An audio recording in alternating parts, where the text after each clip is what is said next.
The Idries Shah Foundation podcast. Practical psychology for today. Featuring the works of Idries Shah, narrated by David Ault.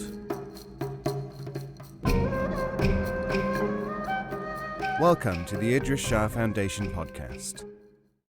In this edition of the podcast, we will hear selections from Sufi Thought and Action by Idries Shah. This audio is made available by the Idries Shah Foundation. Activation of the subtleties. The second stage, which can be entered into only after the disciple has shown that he has worn out the imaginary experiences and no longer has them, concerns the activation of the lataif, the subtleties, the special organs of perception. Before considering these, we shall look at two developmental practices which may be used before the second stage, at the discretion of the guide, since simply carrying out exercises without being in the corresponding condition to benefit from them is worse than useless. Concentration. Muraqabah is an exercise which can be called concentration. It also stands for casting the head down in intense thought. The head is held down, and the individual tries to banish from the mind all thought of anything but God. Repetition. Zikr, literally meaning repetition, consists of the seeker repeating, as many times as prescribed by the guide, a word which embodies a concept.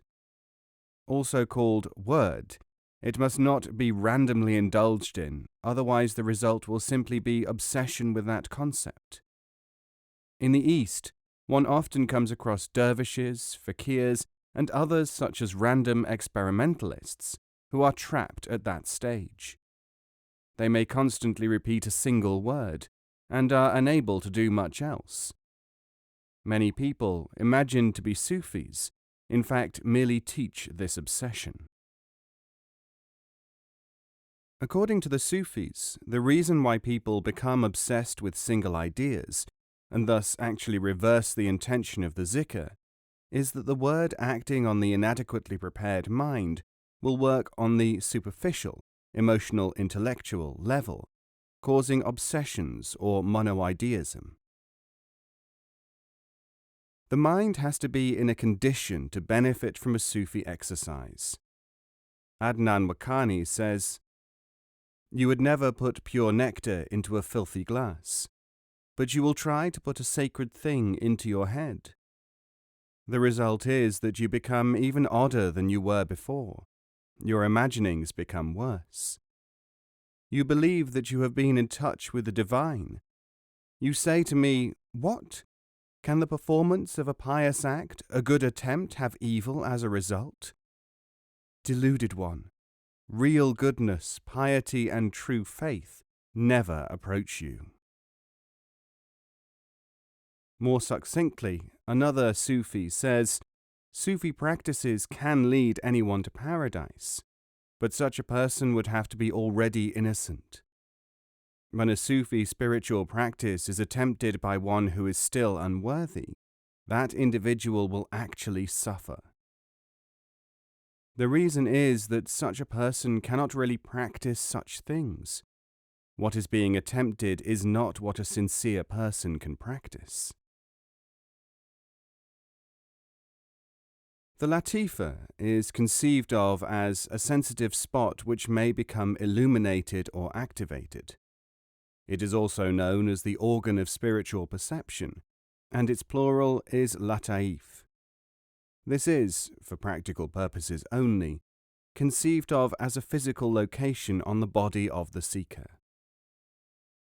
It is not regarded as having a true corporeal location, but experience has shown that the act of directing the attention, under appropriate circumstances, to certain parts of the body, helps in the attainment of states of mind which are termed illumination, tajalli. The activation of one or more of the lataif, there are 5, is conceived of as an awareness of one of the attributes of God, sometimes called the 99 Names, though it is not held that there is an actual arithmetical, limited number of such attributes. Again, the figures are a conception enabling the mind to approach the reality. Some Sufis have been accused of apostasy, being alleged to forbid disciples to use the name of God from the beginning of their novitiate. The reason for this stricture, however, is clear and evident to those who look at the matter with sufficient reflection. So many people have a totemistic, a primitive, a superstitious attitude towards deity that when the word is mentioned, they immediately enter a psychological frame of mind which is lower, not higher, than the ordinary. To them, God is a sort of idol. The concept means for them nothing more than something to be propitiated, from whom to beg favors.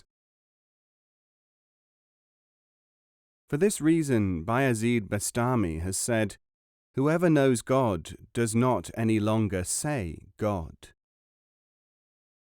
Another Sufi has said, "The idolater is also found among those who cry, 'I worship no idol.'" There is a story of a revered Sufi who was arrested for saying, "Your God is under my feet." When brought to trial, this teacher showed that he had a coin in each of his sandals. The god of the people of the town which he was visiting was admitted to be Mammon, and the judges there had the good sense to acquit him, admitting that the people were materialists before anything else. The idea of God for them had become totemistic, a barrier to understanding, and the Sufi approached the problem by shock tactics, in the manner adopted in the Divan of Shamsi Tabriz, where it is said, "Though the Kaaba, or building, and the Zamzam, well in Mecca, exist, and although paradise and the heavenly river of Kauthar exist, because this has become a screen to the heart, it must be torn aside." The term heart, or kalb, stands for a theoretical site in the body conceived of as located 2 inches under the left nipple. A pulsation may be felt at this spot. The activation of the Lataif leads to major saintship, Walayat Kubra, in which the Sufi has not abandoned the world, but has acquired the qualities which enable him to detach from it and to operate in higher dimensions. It is at this stage that he is said to gain spiritual powers, capacities which are beyond the reach or ken of the ordinary individual. These powers are said to include the control of certain physical phenomena. The Sufi, known as a perfect saint, Wali Kamil, can cure disease, can influence individuals and gatherings, can transport his consciousness from one place to another, and so on. These acts are regarded by outward observers as supernatural. They are indeed such in the sense that they are not to be accounted for through conventional logic or physical laws, but they are not seen as central by real Sufis. Miracles and saintship. Miracles to the Sufi are not evidential, they are instrumental. When she had nothing with which to make soup, a number of onions suddenly appeared from the sky in the kitchen of the great woman Sufi Rabia.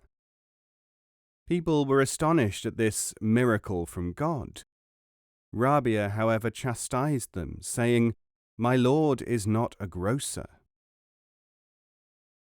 This instance clearly displays the difference between Sufi thinking and the simplistic hope and fear attitudes of shallow religiosity, where lower levels are accepted as higher ones. Another account, also from Rabia, illuminates the difference between Sufic and religious thinking. She prayed, "O Lord, if I worship Thee from desire for paradise, deny me paradise. If I worship Thee from fear of hell, cast me into hell." An important test of a suitable Sufic disciple is if, when he performs miracles, or when such things happen to him, he conceals them utterly and is not affected by them. The sublime nature of this conception, that desire and fear, excitement and publicity exist only on a low, emotional, not a perceptively spiritual level, is the hallmark of the Sufi work. At most, hope and fear act in the human being as a prelude, a preparation. Yet hope and fear are considered by many supposedly spiritual people as the very means of achieving salvation. Some allegedly Sufi communities place great emphasis on the festivals and burial places of certain saints. This is a distortion of understanding, and it is useful to recognize its origin. Initially, it was noted that concentration upon the being of a saint would conduce towards perception of his nature. This practice needed, however, to be allied to a certain degree of preparation. When this practice was copied by those who did not have the necessary capacity or preparation, the world took over, and some people started to worship graves. Effectively, something more primitive, imagined to be less so, had supervened. Such people did not cease to be Sufis, they never were. The Sufi name for them is Sufists, those who try to be Sufis. Many such people will swear that they are not performing worship, but merely showing respect. The reality is that they are totemists, whatever they imagine. This may be taken as an illustration of the action of the secondary self, the one which will doggedly convert real religion into idolatry. Far from being a way to enlightenment, it causes a lapse into superstition. With regard to supposed miracles, whether associated with the living or with long-dead saints, these are most often emphasized by secondary sources or by untutored amateurs. Indeed, one of the Sufis' principles, relating to discipleship, is that the disciple shall conceal his master's miracles. How different from what passes for religion even among some of the best respected religionists. Shallow thinkers have wondered how Sufi spirituality can be reconciled with religion as they know it. Indeed, some Christian, Jewish, and Islamic theorists have claimed, and some still do, that such reconciliation is impossible. They ignore history and have neglected to read the works of their predecessors, for the battle was waged and won centuries ago, when inquisitors and others assailed the Sufis for being heretics, idolaters, or freethinkers. Great Sufis like Ibn al-Arabi of Andalusia were called apostates from Islam. This question was thrashed out when al-Arabi was brought before an inquisition, and he easily proved, even to the satisfaction of his critics, that his writings were allegorical, and that the clerics had been too superficial to understand them. The battle with the literalist Muslim theologians was won when, though Sufis were called heretics, the great Iranian Islamic theologian al-Ghazali was recognized as a major Islamic reformer and authority, gaining him the title of the Proof of Islam nearly 1,000 years ago. The acceptance of Sufis among Christians was assured when, for instance, a myriad of Christians followed the Afghan sage Jalaluddin Rumi, when medieval Christian theologians were found to have adopted Ghazali's methods and ideas, and when Christian mystics were noted to have been stimulated by various Sufi sources. And the Hebrews, too, long ago, determined the debt of some of their mystical thinkers to Sufic origins. These facts, and many others, are well documented in the secular academic literature.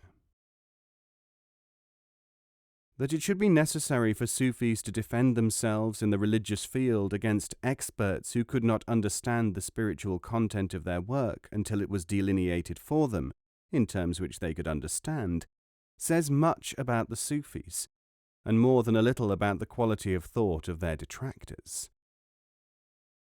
Nowadays, happily, the picture is becoming clearer.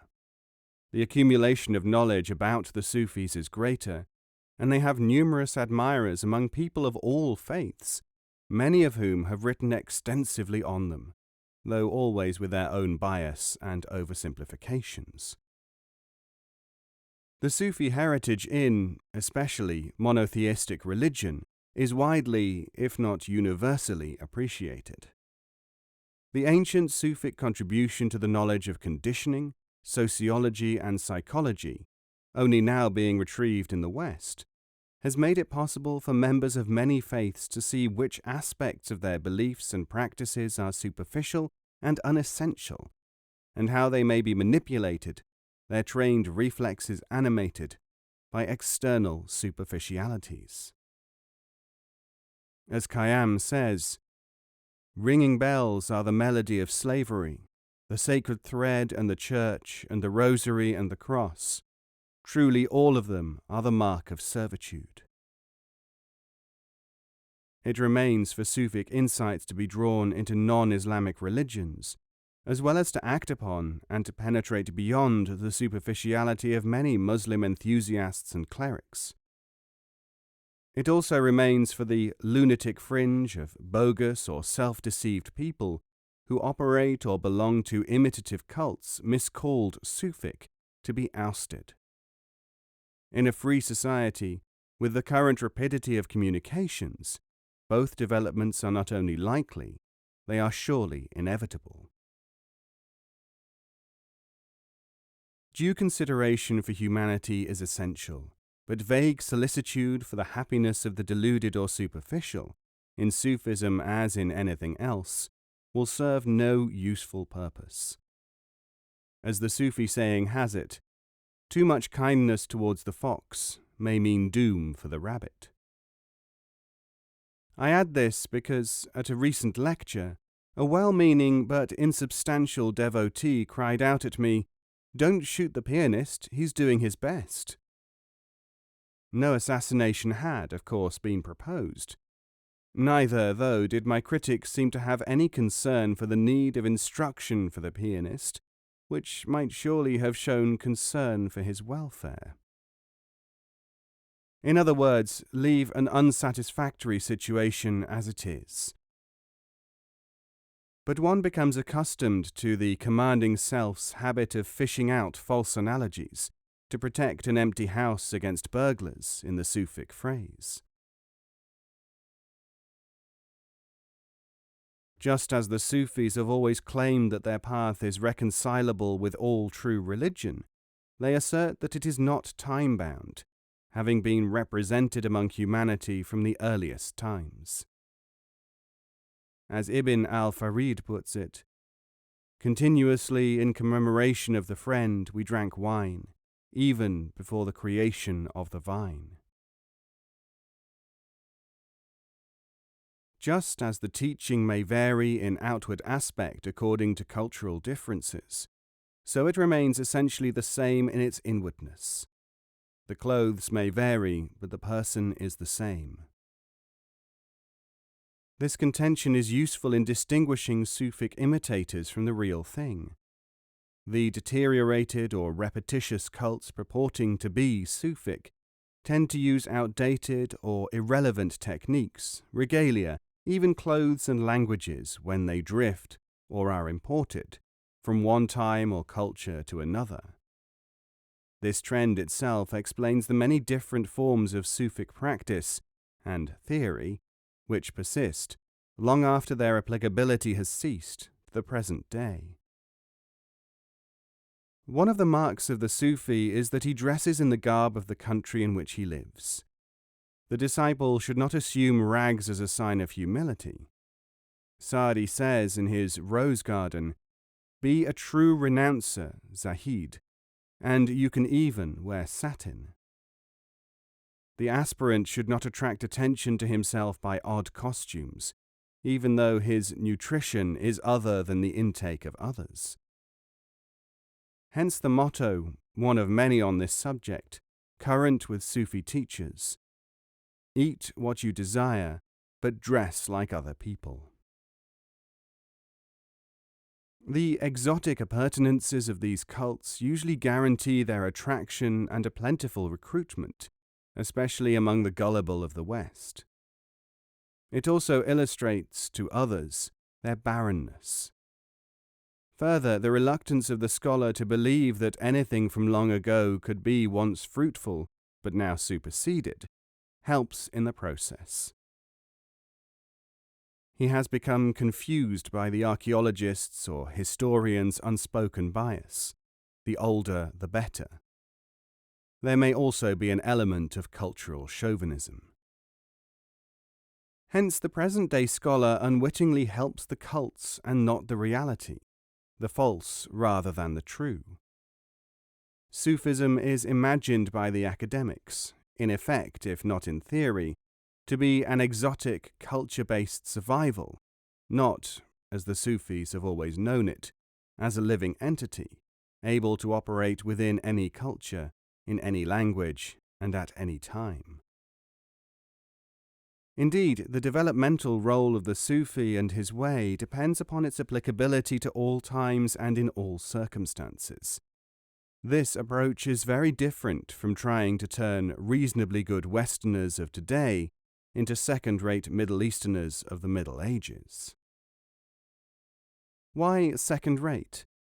Because even if the repetition of materials from centuries ago were able to cause any effect on students, that effect would only be successful in producing insight if it were progressed by genuine mystics. And no genuine mystic would employ such materials out of time and place in the manner advocated by the imitators. Time and its demands are central to Sufi capacity. As the ancient teacher Amr ibn Usman al-Maki says, a Sufi is alive to the value of time and is given, every moment, to what that moment demands.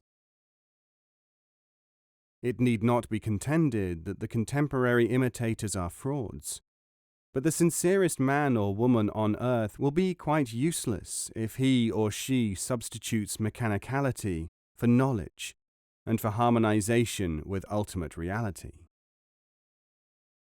So, with Sufi spiritual studies, the essential prerequisites are fundamental and must be observed, even if the aspirant is as eager as Moses was, perhaps especially if he is as eager as that. Above all, the spiritual candidate must start with right conduct. Hafiz, in one of his most beautiful passages, gives this guidance. Ruzi ki az madar tu uriyan, kalkan hama khandan, tu budi giriyan, da ruzi wafatat ki jan bizipari, kalkan hama giriyan, tu bashi khandan. Translated felicitously by Sir William Jones, the classical Persian poem says, on parent knees, a naked newborn child, weeping thou satst, when all around thee smiled. So live, that sinking in thy last long sleep, calm thou mayst smile, when all around thee weep. But what is right conduct? Social and cultural conventions in all societies allow disguised delinquency to prevail in the mental gymnastics area. Sheer intellectuality, playing games purporting to be sincere thought, can soon degenerate into dishonesty. I was once present when a Sufi outlined the tale of the monkey and the cherry to a certain guru. A monkey, he said, saw a bottle with a cherry inside. Putting its hand inside the bottle, it grasped the cherry, but the fist which the monkey tried to withdraw was too big. So the monkey had the cherry, but did not have it. This, the Sufi continued, was the condition of those who have the exterior of things and cannot get out of the trap of greed and ignorance set by themselves. This was, of course, a perfect description of the Guru himself. But the Guru's invincible vanity dealt with that one. "Ah," he said, "but what if I myself am the cherry, and you are the bottle, preventing me from being extracted and enjoyed?" This seems to me to be a good illustration of why humility has to precede instruction.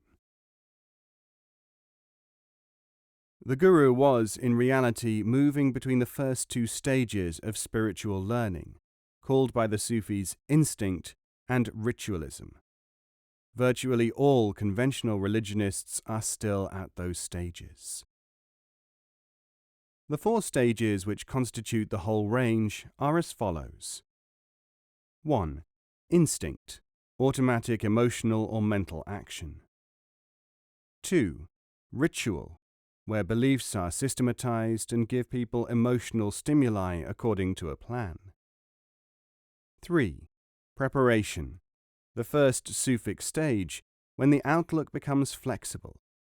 Now the person can really benefit from reading and interaction with a teacher. 4. Exercises, never applied on undeveloped people. These are the steps which lead to enlightenment. The problem for would-be Sufis is that most people have been taught to operate only in stages 1 and 2. Indeed, they imagine that this is all there is to religious activity. For others, the appeal to their vanity caused by imagining that stage 4, exercises, can operate without knowledge or preparation is a total barrier to learning. Summary. Sufis aim to refine human consciousness. This is Sufi mysticism, not mystification or magic, but a specific path. Much religious teaching in the world is in reality a confused or deteriorated form, very different from its roots. Inheritance and culture obscure people's higher capacities. Well-meant techniques, such as arbitrary self-mortification, are useless. Sufis, the name for the realized individual, not the learner or follower, are reunited with objective reality and unity. Theologians, scholars, and morbid religionists indulge their subjective emotions or ideologies in their life and thought. Hence their religion is not perceptive, but self-indulgent. Yet they lack humor. The perception of reality beyond outward form is essentially foreign to the self-indulgers. This reality is the essence beyond form of all genuine religions. Familiarization with current Sufic presentation is essential preparation for the student, but a mentor at a certain point is absolutely necessary.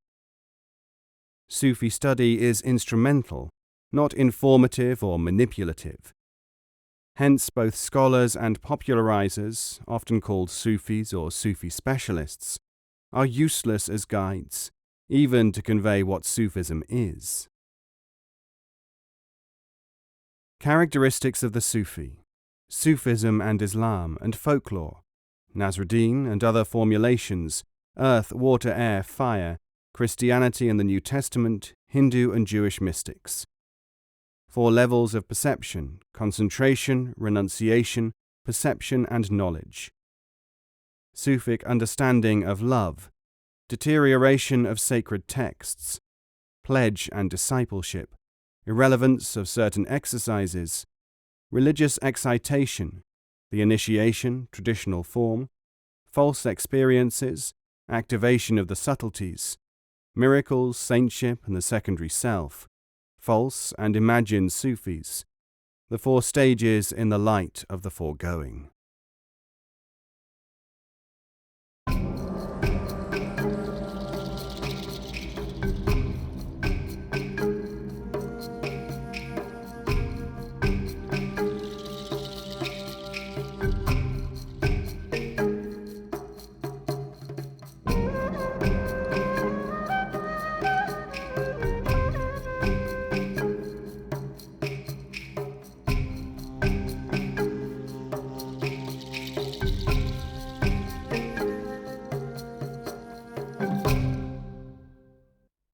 This podcast is copyright 2018, the Idries Shah Foundation.